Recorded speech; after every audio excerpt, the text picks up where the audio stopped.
하나님께서 이스라엘과 블레셋의 전투에서 이스라엘을 패하게 하시고 하나님의 임재의 상징인 법궤도 이방 민족 이 블레셋에게 빼앗기게 하셨죠. 그렇게 포로된 하나님께서 적진에서 혼자 승리하시고 다시 돌아오시죠. 베세베스로. 그 내용입니다. 그러니까 이스라엘이 여기서 아무런 도움이 안 되죠. 아무런 역할도 하는 거 없고 아무런 도움도 뭐 엑스트라로 등장하지도 않아요. 그렇죠? 지금 하나님이 적진 블레셋이라는 적진 한가운데 들어가셔가지고 혼자 돌아오시는 거예요. 7달 만에. 그럼 우리는 하나님께서 왜 처음부터 이스라엘을 편들어가지고 승리하게 하시고 그들에게 승리를 주시지 않고 패배하게 만들어서 당신님 스스로도 굴욕적인 그 포로가 되는 그런 수모를 당하시면서까지 굳이 그렇게 적진까지 들어가셔가지고 혼자 승리를 쟁취해야만 했는가라는 대한 여기에 대한 이제 우리의 생각이 이 문제를 이제 생각해 봐야 되는 거죠.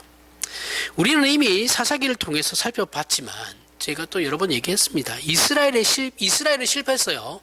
실패했는데 그 이스라엘의 실패가 하나님의 실패는 아니에요. 이스라엘은 성공한 적이 없어요. 계속 실패해요. 예수 그리스도께서 오셨을 때도 이스라엘은 실패했어요. 예수 그리스도가 승리하신 거지. 이스라엘은 늘 실패했습니다. 그리고 이 세상에는 하나님 외에 다른 신들은 존재하지 않기 때문에 하나님과 다른 우상과의 비교는 그 자체가 성립될 수 없는 일이죠. 그죠? 그냥 이스라엘의 실패는 하나님의 실패도 아니고 이 다른 신과 하나님을 비교하는 것 자체가 성립이 안 돼요. 사실은 우리는 어쨌든 우리는 유일신 사상을 가진 하나님만이 유일하신 신으로 섬기기 때문에 다른 신이 있다라는 걸 인정하지 않죠. 물론 귀신과 사탄이 있는 것은 인정해요. 그거는 뭐 타락한 그 존재들이니까 천사들이 타락한 애들이니까 그거에 대해서 우리는 부정하진 않지만 그 죽은 사람이 영원히 귀신이 되는 건 아니에요. 그렇게 믿으면 그리고 이거 교회 다니시는 분들 이거 이렇게 믿는 사람 되게 많아요. 아닙니다. 교회 다니는데 귀신의 존재를 또 안 믿는 사람도 많아요. 아니에요. 귀신이 있어요. 귀신은 있는 겁니다. 저희 안에 친구가 카톨릭 신자인데 카톨릭 신자인데도 귀신이 없다고 믿더라고요. 그래서 제가 아니다. 귀신은 있는 거다. 귀신은 있고 사탄도 있는데 모든 것은 어쨌든 그들이 하나님을 반역했다 해도 모든 것은 하나님의 뜻 안에서 다 이루어지는 겁니다. 믿으셔야 돼요. 다 있는 겁니다. 영적인 존재. 그 사람의 영혼이 그렇게 되는 건 아니다라는 거죠. 왜 하나님께서 그렇게 성립이 안 되는 겁니다. 그 사실을 이스라엘에게 승리한 블레셋이 그러하다라는 사실. 그러니까 하나님 외에 다른 신은 없다. 너희들의 실패가 나의 실패는 아니다라는 것을 하나님께서 직접 보여주는 게 오늘 본문이거든요. 그 이스라엘에게 승리한 이스라엘은 패고 블레셋은 승리했는데 그들이 그 승리한 블레셋이 섬기는 다곤은 이제 인어예요. 인어 공주 아시죠? 이 블레셋이 나중에 가면 다시 블레셋 민족에 대해서 제가 자세히 설명할 텐데 블레셋 민족은 해양 민족이에요. 그리스에게 문명에서 넘어온 애들이거든요. 배를 타고 넘어온 애들이에요. 얘네들 주 업무가 해적질이에요. 배 타고 다니면서 해안에 있는 도시들 털어가지고 먹고 살던 애들인데 우연히 얘네들이 이제 팔레스타인 그 블레셋 지역에 이 이스라엘 가나안 땅 지역에 이제 정착해서 살게 된 게 이제 그 블레셋 지역이에요. 지금 제가 지도 나눠준 지도가 있으시면 보고 거기 이제 5군데의 중요 도시들이 있어요. 여기에 5 왕이 다스려요. 그게 연합체예요. 블레셋은 중앙 집권제가 아닙니다. 그러니까 그 블레셋이라는 민족 자체가 하나의 왕을 섬기는 게 아니고 5의 왕이 연합체예요. 미국처럼 주가 이렇게 하나가 돼 있고 그런 게 연합체예요. 나중에 다시 설명할 거니까 이거는 그들이 이제 바다 민족이잖아요. 해양 민족이라고 그러는데 해양 민족이다 보니까 바다신을 섬겨요. 다곤이 바다신이거든요. 반은 인어공주예요. 인어예요. 물고기고 하체는 물고기고 위에는 사람이에요. 이 그리스 신화에도 나오죠. 그죠? 그게 다곤입니다. 그 다곤 신전 안에 하나의 법궤를 갖다 놨는데 어떻게 돼요? 그 다곤 신전이 박살이 나죠. 그죠? 그 다곤 우상이 박살이 나죠. 그게 이제 하나님의 그 앞에서 얘기한 다른 신은 없다. 이스라엘의 실패가 하나님의 실패는 아니다라는 것을 직접적으로 하나님께서 보여주시는 겁니다. 상징적으로. 그래서 하나님께서 실패하신 게 아니고 이스라엘이, 그러면 하나님은 실패하신 게 아니다. 맞아요. 그럼 이스라엘이 실패했다면 이스라엘은 무엇을 실패했냐라는 거예요. 이스라엘의 실패는 뭡니까? 뭘 실패한 거죠? 이렇게 묻는 것이 오늘 본문에서 중요한 초점이 돼요. 그러니 우리는 하나님께서 이스라엘의 섬김과 신앙에 대해 어떤 부분을 하나님께서 이스라엘에게 꾸짖고 계시는지, 비판하고 계시는지, 그래서 이 일을 행하셨는지를 제대로 파악하고 우리의 신앙의 방향을 잡아야겠죠. 우리도 이스라엘과 똑같은 실수를 맨날 하거든요. 이스라엘이 이 행한 실수들, 제가 지난 시간에 계속 설교했듯이 그의 모든 내용들이 우리에게 다 적용되는 거예요. 우리도 그대로 하고 있어요. 사람은 변하지 않습니다. 그죠? 이 몇천 년 전에 이 인간들이나 오늘날 이 인간들이나 하는 짓은 똑같아요. 그냥 환경만 바뀌었을 뿐입니다. 사람은 변하지 않아요. 지난 우리 맞다면 변했어야죠. 왜 안 변해요? 물론 생물학적으로 변함이 없더라 해도 사람이 이렇게 교육이 발전하고 이랬으면 변했어야죠. 그죠? 안 변합니다. 변하지 않아요. 지금 이스라엘은 법궤로 하나님의 임재를 확인하는 식으로 제사의식이나 아니죠. 이게 아닙니다. 어디로 가요? 맞네요.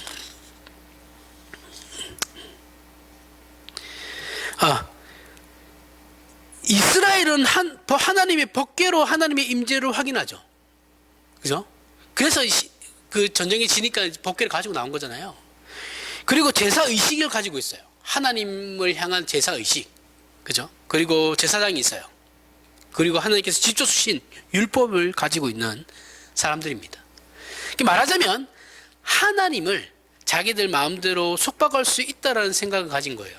하나님께서 이런 게 주시기 때문에 이걸 우리가 가지고 하나님과 협상하면, 쇼부 치면 하나님께서 우리의 이 요구를 들어주실 수밖에 없을 거야, 이렇게 생각하는 그 신앙을 가지고 계신 거예요. 가지고 계신 게 아니죠. 가지고 있었던 거예요. 우리도 이거 마찬가지죠.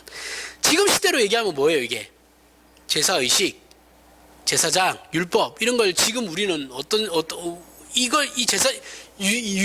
이스라엘이 가지고 있던 이것을 우리는 어떤 거 지금 시대로는 뭐에 속해요? 이게 예배의식도 되겠고, 대표적인 게 이제 기도죠. 그죠? 기도. 우리가 기도할 때 보면 하나님께서 기도를 우리에게 허락하셨어요. 그죠? 허락하셨고, 우리의 기도를 들으시며 응답해 주시고 만나 주시는 게 기도의 정의입니다. 그런데 우리가 예수님의 이름으로 기도를 하면, 기도는 우리가 잘나서 하는 게 아니에요. 마지막에 예수님 이름으로 기도합니다를 붙이는 이유가 뭐예요? 예수님의 이름을 때문에 우리가 그 기도를 할 수 있는 거거든요. 내가 하나님께 나아갈 수 있는 방법은 예수 그리스도밖에 없어요. 그러니까 예수 그리스도 때문에 우리가 하나님께 기도를 할 수 있는 거거든요. 이 예배도 마찬가지예요.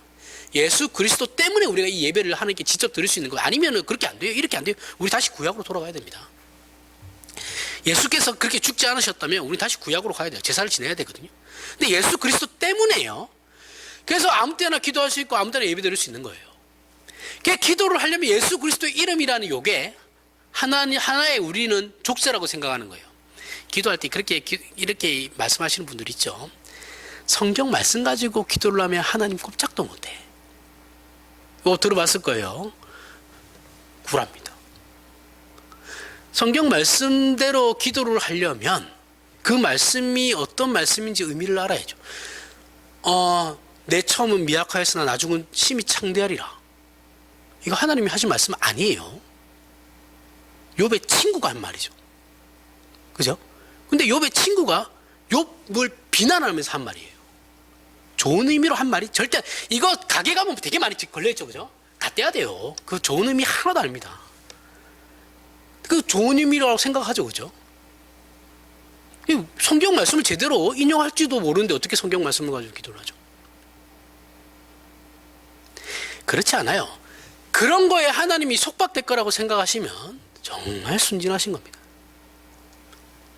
이 신학 공부를 다시 하셔야 돼요. 그분들 죄송한데. 주문으로 생각하죠. 그죠? 예수님의 이름으로 말씀 가지고 그게 주문이 되는 순간 그건 하나님의 말씀이 아니에요. 그런 기도의 어떤 하나님께서 꼼짝없이 당할 거야 라고 생각하는 건 너무 순진해요. 너무 몰라요, 기독교를. 그런 방법론적으로 얘기하는 게 아닙니다. 따라서 이스라엘의 실패는 하나님을 어떻게 섬겨야 하는지에 대한 실패죠. 그죠? 이스라엘은 하나님을 어떻게 섬겨야 하는지 몰라요. 우리도 마찬가지죠.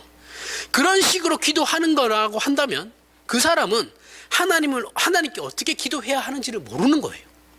그리고 하나님을 어떻게 섬겨야 하는지도 모르는 겁니다. 그죠? 섬긴다라는 것은 하나님 대신과 직접 연결되는 거예요.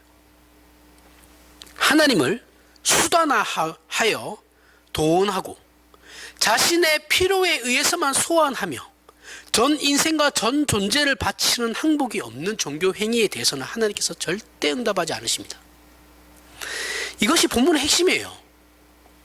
그래서 하나님께서는 하나님에 대한 제사 제도나 제사장이나 율법도 그 누구의 도움이나 편드는 자도 없는 이방 민족에게서 홀로 승리를 쟁취하심으로 하나님이 누구신가에 대한 문제에 대하여 이방인 블레셋뿐만 아니라 자신의 백성들인 이스라엘에게도 그렇게 깨우침을 주는 거예요.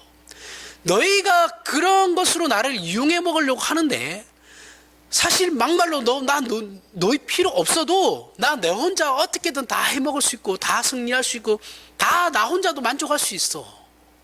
그게 나야 라는 것을 보여주시는 거예요. 너희가 뭔가를 나에게 보탠다고 생각하지 마. 그거예요. 그렇게 하나님께서 홀로 블레셋을 완전히 항복시키셨죠. 그죠? 뭐 보니까 전염병도 그 복귀가 있음으로 말미암아서 블레셋에서 전염병도 막 퍼지고 이랬던 것 같아요. 완전히 항복시키시고 그 누구의 도움 없이 혼자 원래 당신님이 계시던 곳으로 돌아오시는 거예요. 그죠? 블레셋들의 손을 이용해서 이때 블레셋인들은 자신들이 겪은 일이 끝까지 하나님이라는 신 때문인지 아니면 우연에 불과한 것인지를 확인하고 싶어 하죠. 그죠? 인정하기 싫은 거예요. 분명히 하나님 복귀 때문에 그런 것 같은데 그럼 우리 신이 지는 거잖아. 이 자존심 상하는 거죠. 그러니까 알아도 인지 부조화가 오는 거죠. 믿고 싶지 않은 거죠. 그래서 다시 한번 확인해 보자. 그래야지 주술사도 막 불러가지고 하는 거지. 이제 그게 오늘 본문이죠. 어떻게 합니까? 그래서 방법을 제시하는데 새 수레를 하나 만들고 멍에를 메어보지 아니한 나는 소 2마리를 끌어다가 소의 수레를 메우고 그 송아지들은 떼어 집으로 돌려보내라. 자, 그리고 그 복개를 거기다 실어 보내는 거죠. 자, 이 소들은 아직 어린 새끼가 있는 어미소들이에요. 그죠?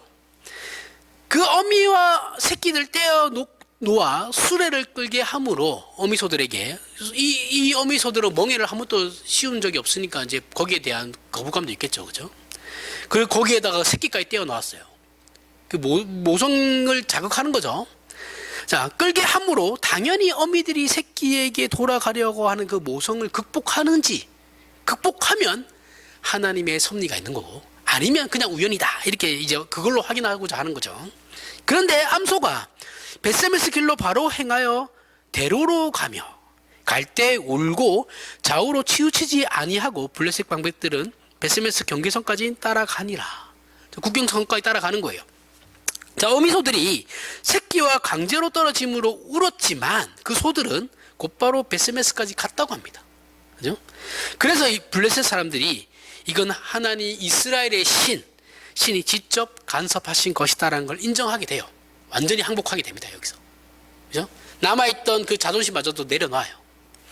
그래서 하나님께서 그 이방인들에게 항복을 받아내시는 거죠.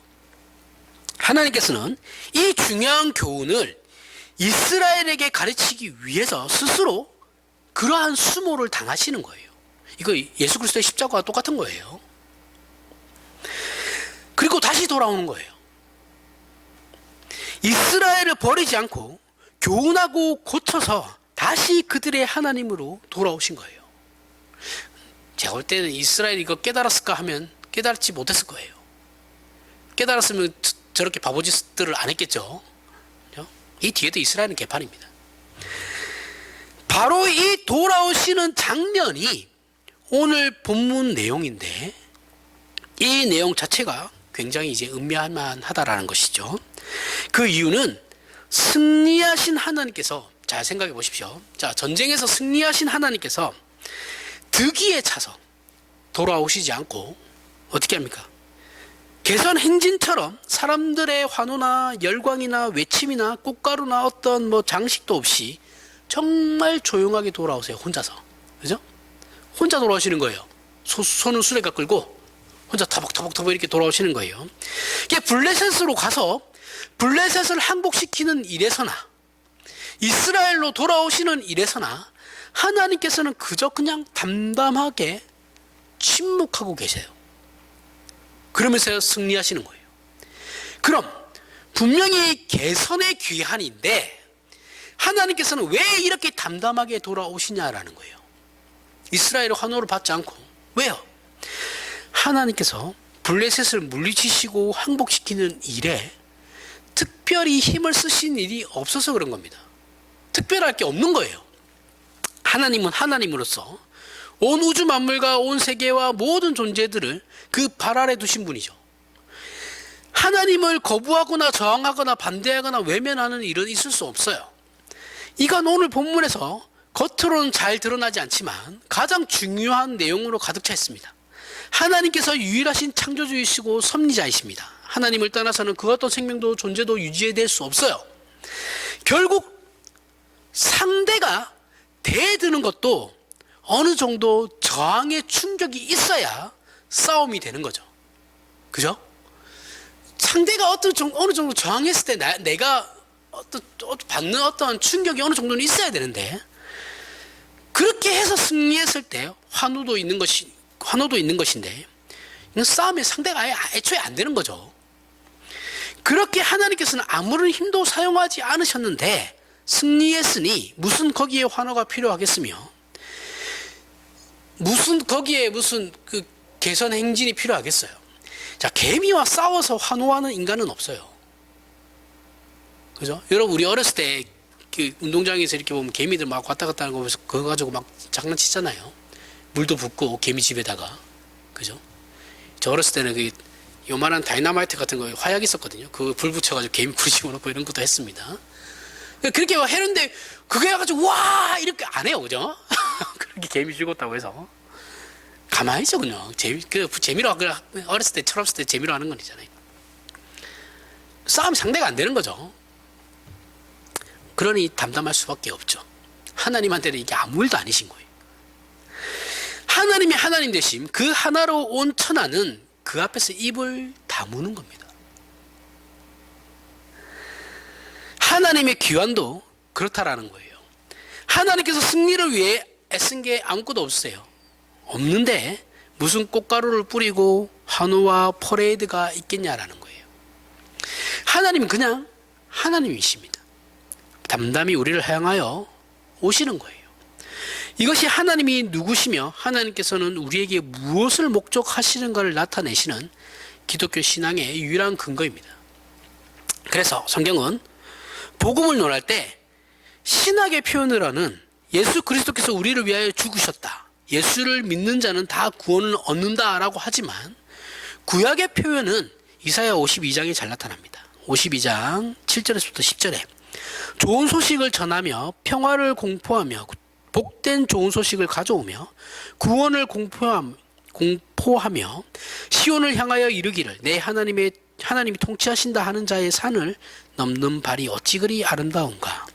내 파수꾼들의 소리로다. 그들이 소리를 높여 일제히 노래하니 이는 여호와께서 시온으로 돌아오실 때에 그들의 눈이 마주 보리로다. 너 예루살렘의 황폐한 곳들아 기쁜 소리를 내어 함께 노래할지어다.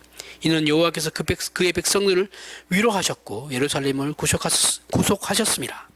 여호와께서 열방의 목적에서 그의 거룩한 팔을 나타내셨으므로 땅 끝까지도 모두 우리 하나님의 구원을 보았도다. 자, 기독교 신앙은 하나님과 신자 간의 어떤 타협이 아닙니다. 타협이 아니에요. 그것은 하나님께서 가지시는 거룩하심과 전능하심과 함께 우리를 향하신 은혜와 자비와 긍휼과 사랑에 근거하는 겁니다. 그래서 하나님께서 통치하신다라는 것이 기독교 신앙의 핵심이에요. 이게 복음이거든요.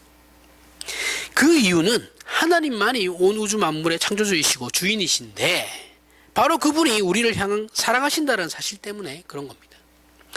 이것이 기독교 신앙의 핵심이고 유일한 근거예요. 따라서 우리는 예수 그리스도에 관해 얘기할 때도 우리의 죄를 위해 오신 그분은 하나님 아버지께서 보내셨다라는 사실을 전제로 예수 그리스도와 십자가를 설명을 합니다. 이 하나님께서 우리를 찾아오신 것이에요. 그러므로 우리가 하나님을 돕거나 치장할 수 없어요. 내가 이걸 해서 하나님께서 얼마나 영광 받으시겠어? 응? 내가 이러한 족적을 남겨야지. 내가 목사가 됐으면 이만한 족적은 남겨야 하나님께서 영광 받으시지 않겠냐? 거기에 이만큼의 보탬도 되지 않겠냐? 안 돼요. 그런 생각은 애초에 버리셔야 됩니다. 네가 뭘 해서 되는 건 없어요.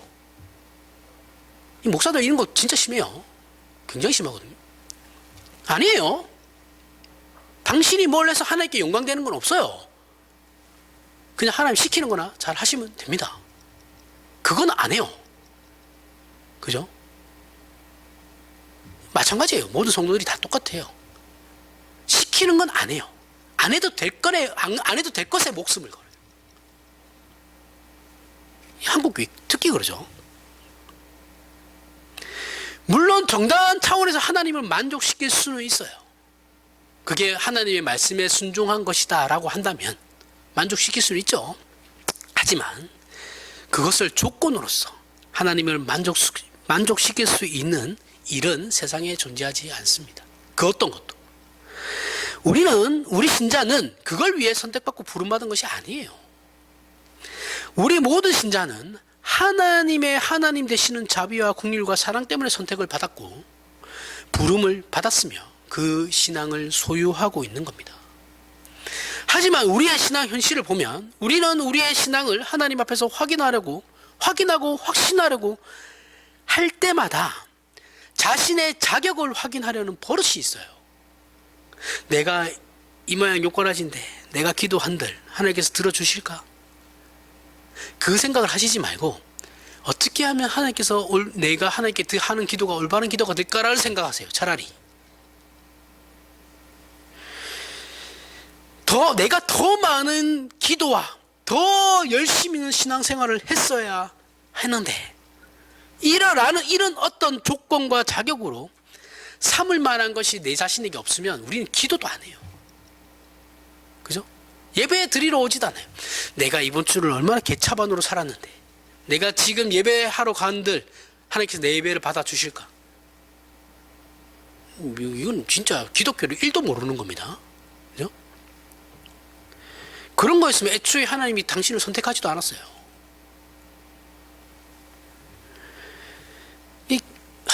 점점점 본질과 멀어지는 한국 기독교를 보고 있어요. 점점 멀어지고 있어요. 점점 저쪽으로 가고 있습니다. 우리는 가장 절실할 때 스스로 자격이 없다고 생각하는 바람에 신자된 특권들을 다 놓쳐요. 누리지를 못합니다. 우리는 하나님을 안다는 사실로 어느 때나 하나님을 찾을 수 있고 기도할 수 있어요. 가장 못났다고 생각될 때 기도하세요. 가장 못났다고 처참하고 가장 내가 하나님 앞에 설 자격이 없다라는 그 마음이 들 때 예배드리러 오세요. 우리는 기도할 때 하나님께서 들려줄 만한 무언가를 만들어 놓고 기도해야만 한다고 생각하죠. 하나님께서는 그런 식의 요구를 우리에게 한 번도 하신 적이 없어요. 꼭 그럴 필요는 없지만 우리가 기도할 때 무릎을 꿇죠. 그렇죠? 꼭 무릎을 꿇을 필요는 없어요. 정해진 건 없습니다. 또는 조용한 곳을 찾아가죠. 그렇죠? 그 이유가 뭐예요? 우리의 진심을 더 잘 드러내기 위해서죠. 그죠? 그 무릎 너무 오래 꿇고 있으면 관절염 걸리세요. 그렇게 하지 마세요. 안 하셔도 됩니다. 그런데 그러한 간절함, 우리의 진심이 조건이 되는 순간 이스라엘처럼 그건 하나님과 아무런 관계가 없는 일이 되어버리는 겁니다. 차라리 누워서 자기 전에 누워서 눈 감고 기도하시며 잠깐 기도하시는 게 훨씬 낫습니다. 이런 것이 확대되면, 이런 것이 이제 쌓이잖아요. 그러면 이제 어떤 마음이 들어요? 내가 어찌 이 꼴로 하나님께 기도할 수 있나? 이런 마음이 드는 거예요. 이런 식의 자기 정죄를 계속하게 되고, 그래서 핵심인 은혜는 놓쳐요. 그죠? 내 안에 조건이 없다라고 생각하니까, 내가 그럴 자격이 없다라고 생각하는 그 마음이 커지니까 정작 하나님께서 하나님의 은혜는 놓치게 돼요.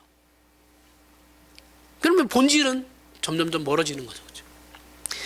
우리의 이런 식의 잘못된 생각들을 바로 오늘 본문에서 깨는 거예요.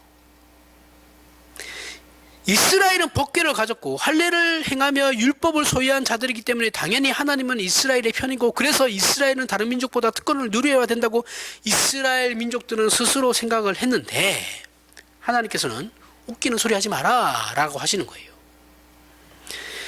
하나님께서는 당신님이 이스라엘을 선택했고 찾아왔기 때문에 이스라엘이 당신님의 백성이 될 수 있었던 것이지, 이스라엘이 다른 민족보다 나아서 하나님의 백성이 된 것이 아니다라고 구약 성경 내내 말씀하시는 거예요.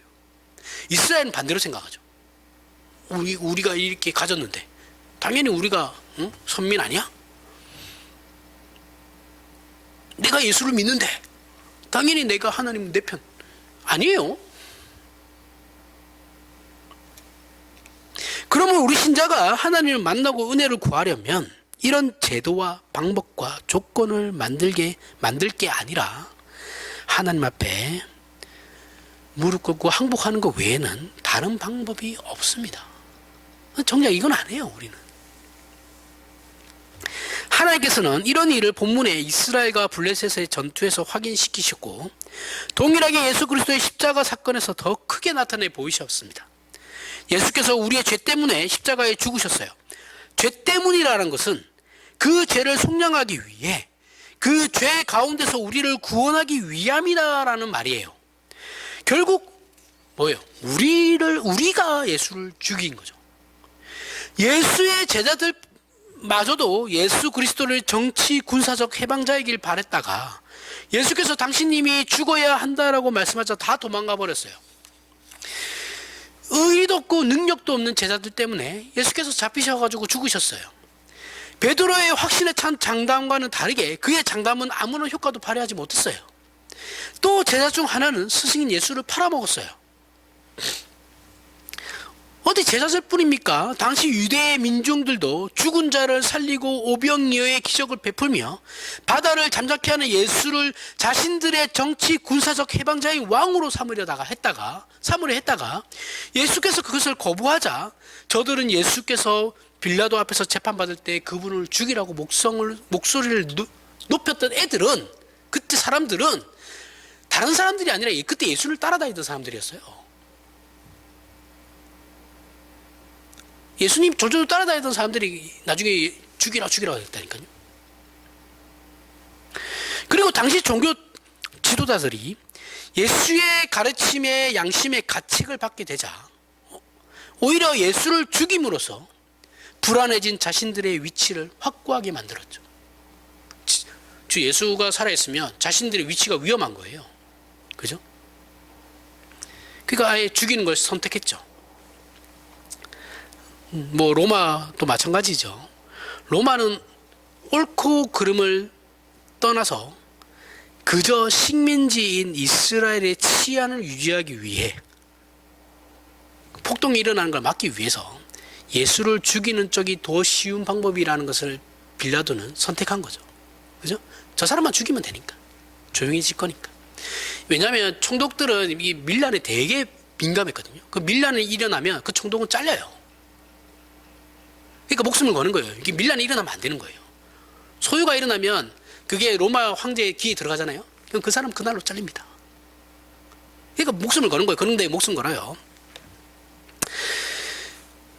그래서 결국 예수님을 죽이면 손쉬운 일이니까 죽이는 걸 선택했죠. 결국 우리가 예수를 죽인 거예요. 우리가 예수를 죽였다는 것은 말하자면 우리의 생각, 지혜, 판단, 의미, 정의, 진리 할 것 없이 어느 국면에서도 인류가 만들어내는 것 중에 참다운 것은 없다라는 거예요. 없다라는 것이고, 우리의 선택과 판단 또한 좌로 가든 우로 가든 결국 죄로 점철되며 마지막은 죽음을 만들어낼 뿐이다라는 것이 예수 그리스도의 십자가라는 겁니다. 이렇게 우리가 만든 사망에서 예수께서 부활하셔서 새로운 시대를, 새로운 나라를 시작하신 거예요.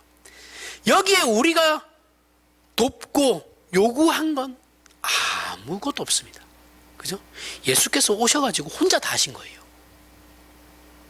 그죠? 그 제자들이 뭐 한 역할이 없어요.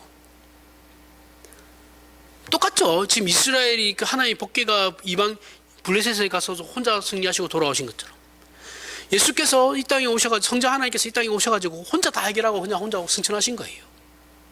그리고 성령 하나님께서 오시고, 우리가 거기에 뭔가 보탰나요? 아니요, 안 보탰어요. 보탠 거 하나도 없습니다. 우리의 어떠함은 아무런 근거가 되지 않아요. 오늘 본문처럼 이스라엘은 하나님을 하나님으로 이해하고 섬긴 것이 아니에요. 하나님을 하나님 자체로 인정하지 않았어요. 이스라엘은 그런 적이 한 번도 없어요. 그래서 내내 비판받는 거예요. 하나님을 오히려 우상과 방불하게 생각했죠. 그죠? 블레셋이 믿는 다곤 우상보다도 못한 꼴로 만들어버린 게 이스라엘이에요. 그들도 안 하던 짓을 이스라엘은 했어요. 그죠? 이방인도 안 하는 짓을 이스라엘이 했다고요. 이거 기독교에도 많아요. 오늘날 세상 사람도 안 하는 짓들 많이 하죠. 교회 안에서. 그러자 이런 상황을 참지 못하신 하나님께서 당신이 스스로 그 자리를 박차고 나갈 수밖에 없었던 일이 오늘 성경의 본문입니다. 그리고 증언이에요. 이러한 성경의 증언으로 하나님께서 우리에게 당신님의 일하심의 근거가 무엇인지를 밝히고 계시는 거예요. 그 근거는 하나님만이 가지시는 생명과 진리와 은혜와 긍휼과 능력에 기인하는 것입니다. 우리는 가장 절망적이고 가장 처참하다고 느낄 때 우리가 하나님 앞에 나아갈 수 있다는 것이 최고의 복인 줄을 알아야 됩니다. 그리고 이것은 우리가 이만하면 괜찮다라고 생각할 때조차 하나님 앞에 내가 하는 신앙의 수준을 가지고 나아가서는 안 되고 은혜를 구하며 나아가야 하는 것임을 확인해야 되는 거예요. 아유, 뭐 이번 주는 이만하면 신자답게 살았어 라고 느끼는 그 순간에도 내가 신자답게 살았어라는 것을 조건으로 삼으면 안 되고 그 순간에도 하나님의 은혜를 구해야 된다는 거예요. 그게 기독교예요. 그러면 우리에게는 신앙적으로 더 낮고 못남의 차별이 있을 수 있을지는 몰라도, 그죠? 그런 차별은 있죠. 신앙이 더 낮고 더 못남의 차별은 있을 수 있어요. 그럴지는 몰라도 그 못났고 잘난 사람이 하나님을 찾아가는 일에서는 어떠한 차별도 없습니다. 잘난 사람이나 못난 사람이나 신앙이 더 나은 사람이나 못난 사람이나 다 동일하게 하나님을 평등하게 찾아갈 수 있어요. 이게 이 세상 사람들은 그걸 되게 불합리하게 생각하거든요. 그죠? 아니, 어떻게 그 신자답게 산 사람하고 그렇지 못한 사람하고 동일하게 취급하냐? 그게 말이 되냐? 이렇게 생각한단 말이죠. 불합리하다고 생각해요, 세상 사람들은.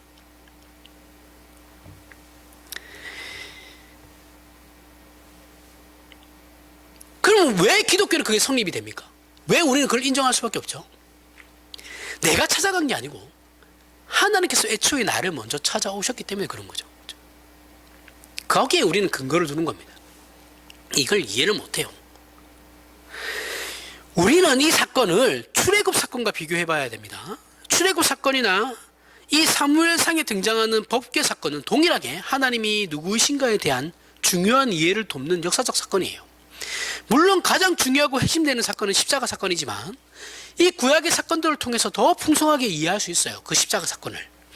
출애굽에서 하나님은 유일하시고 전능하시며 이스라엘 돌보시는 하나님이시죠. 이스라엘을 구원하기 위해 애굽에 10가지 재앙을 내리시고 홍해를 가르신 온 천하 만물의 주인이십니다. 그리고 사무엘에 와서는 이스라엘을 구원하는 하나님께서 저들에게 어떤 대접을 받기 원하시는지가 자세히 나오죠. 그죠? 하나님은 이스라엘에게 하나님의 자녀로서 하나님을 만나야 한다고 가르치고 있고, 하나님의 하나님 되심에 대한 진정한 이해가 모든 믿음 위에 유일한 근거라는 걸 가르치는 거예요. 우리는 출애굽의 하나님을 믿고 있고 예수 그리스도를 보내신 하나님을 믿고 있습니다. 그러면서도 우리의 죄인된 본성의 제일 큰 문제는 하나님과 끊임없이 거래를 하려고 한다는 거예요. 뭔가 하나 내놓고 하나님과 쇼부를 치려고 그래요. 이 쇼부라는 말 자꾸 쓰면 안 되는데, 스스로 어떤 조건을 만들려고 하는 그것이 우리로 하여금 우리를 찾아오신 하나님을 보지 못하게 해요. 내가 뭔가 조건을 만들어서 하나님께 찾아가려고 그러니까 그 하나님의 은혜, 그 하나님의 어떠하심, 그 하나님의 하나님 되심을 보지 못하는 거라고요. 내 안에 근거를 자꾸 만들려고 하니까. 우리를 부르신 하나님의 목소리에 대답하지 못하는 겁니다. 하나님께서 진정 원하시는 요구가 무엇인지를 못 보는 거예요. 그러니까 한국교회가 요 모양 요꼴하신 거예요. 하나님이 요구하심이 뭔지는 관심도 없어요. 그냥 내 피로만 냅다 지르고 가는 거예요. 그냥. 그게 세상적 성공이어야 돼요. 무조건. 응답은. 물질적 만족이어야 되고 세상적 성공이어야 되고 아파트값 올라오는 거예요. 그게 다예요. 한국교회 신자들. 내 자식 좋은 대학 가고 대기업 취업하고. 그거 말고 뭐가 있어요? 한국교회 신자들이 기도하는 내용 중에. 자기가 지지하는 정당 잘 되는 거지. 대통령 믿는 사람 되는 거. 그거 말고는 너무 수준 낮잖아요. 도대체 이걸 정말 한국교회 수준 생각하면 바닥을 뚫었어요. 지하 한 150층까지 내려간 것 같아요.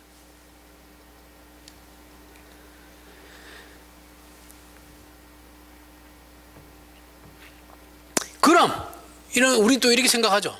그럼 열심을 낼 필요가 뭐가 있어요? 열심히 믿을 필요가 없네요. 이런 질문을 하는 게 당연해요. 그죠? 당연한데 그것은 우리를 기준하고 우리에게 어떤 자격을 부여하고 싶어하는 사람들의 자존심이죠. 그죠? 자발적으로 할 수 있죠. 내가 진짜 하나님께 항복되어지면 무엇을 해야 되는지 알죠. 어떻게 행동해서 살아야 하는지도 알죠. 그게 다 열심으로 들어가는 겁니다. 그 일이 쉽지 않다라는 걸 알아요. 그 일이 쉽지 않은 일인데 거기에 내가 열심을 안 하고 살 수 있나요? 쉽지 않은 일을 대충 할 수 있어요? 수학 문제를 푸는데 이게 어려운 문제예요. 어려운 문제를 대충 해서 해답이 나오나요? 아니죠. 열심히 풀어야 됩니다. 당연한 거잖아요. 내가 하나님을 알고 하나님이 하나님 되심을 알고 하나님의 은혜를 알고 하나님이 어때하심을 아는데 거기에 내가 내 인격이 전인격이 항복되어져 있는데 내가 대충 산다고요? 그런 건 없어요. 그 사람은 아직 신자가 아닌 거예요. 아니면 초신자거나 아니면 기독교를 모르는 거거나.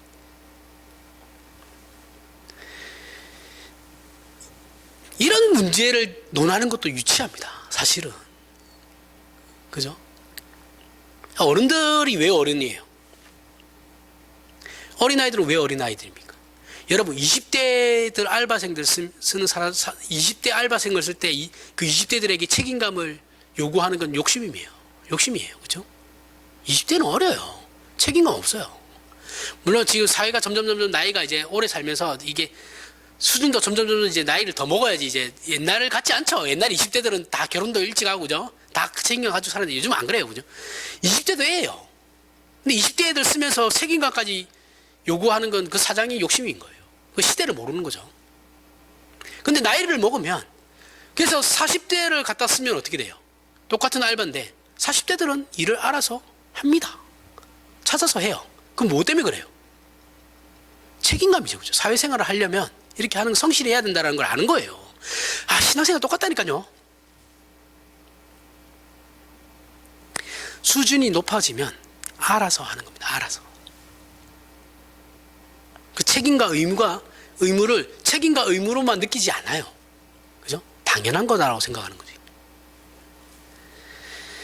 우리는 살면서 우리의 자존심과 능력을 걸고 한 모든 일들, 그 중에서 높은 성취를 이룬 일들도 있을 거예요. 그죠? 그렇다고 해도 그 일이 우리의 영혼과 운명에 영향을 미칠 수 없고 차별을 만들 수도 없다는 것을 깨달아야 합니다. 내가 뭔가를 노력해가지고 얻어낸 결과가 있다 한들 그건 세상적으로 그렇게 보일지 모르겠지만 그것이 우리의 영혼에 어떠한 영향도 미치지 않아요. 여러분, 우리의 영혼을 더 나은 영혼으로 만들어주지도 않습니다. 우리는 다른 사람보다 더 공부를 잘할 수 있고 성공할 수 있으며 잘생겼을 수도 있고 능력이 있을 수도 있어요. 하지만 이런 것들은 우리 영혼에 영향을 미치지 않습니다. 우리의 영혼과 운명에 영향을 미치는 건 하나님 외에 다른 것은 아무것도 없어요. 그래서 하나님께서 그 영광과 능력에도 불구하고 못난 우리의 자리까지 찾아오셨다는 것을 납득하지 못한다면 우리는 십자가를 부인하는 것이 되고 우리의 신앙은 은혜를 구하는 것이 아니라 결국 잘난 척하는 집단이 되고 마는 거예요. 언제나 모든 성경의 결론은 하나님의 찾아오심의 은혜로우심과 자비로우심과 끝없는 사랑에 대한 항복과 감격이 우리로 하여금 기독교 신자된 자랑으로 이어져야 한다는 걸 가르치는 겁니다. 여기 모인 각자의 삶의 형편이 다 다를 거예요. 다 달라요. 똑같은 사람 아무도 없어요. 그런데 한 가지는 분명해요. 모든 사람은 그 영적 빈곤함을 다른 것으로 메울 수 없다라는 거예요. 그것은 예수 그리스도 안에서 하나님 아버지로부터만 채워질 수 있는 겁니다. 그것이 지금 우리 것이고 하나님께서 이유가 되어 허락된 것임을 확인해 보셔야 돼요. 세상과 환경을 떠나서 우리 자신의 못남으로 넘어지고 포기하며 절망할 때도 기독교 신앙은 우리에게 발언권이 있고 우리에게 큰 위로와 힘이 되며 하나님의 은혜와 자비를 확보하는 감격이 됩니다. 우리의 신자된 생애가 이 하나님의 찾아오심과 하나님 되심으로 말미암는 그 자녀라는 이름으로 존재한다는 걸 기억하는 저와 여러분의 복된 인생이 되길 바랍니다. 기도하겠습니다. 하나님 아버지, 은혜를 감사합니다. 하나님께서 우리 아버지시라는 사실을 우리가 그 크신 이름으로 말미암아 자녀라는 사실로 우리의 인생의 불행과 절망은 더 이상 없습니다. 우리의 믿음 없음을 돌아보게 하시고 하나님 되시는 위로와 함께 하시는 축복이 하나님을 아버지라 부르는 모든 영혼과 그 생애에 충만하게 하시어 우리가 믿는 하나님을 인하여 즐거워하고 자랑하게 하며 세상으로 우리가 믿는 그 하나님이 영광받게 하여 주시옵소서. 예수님 이름으로 기도합니다. 아멘.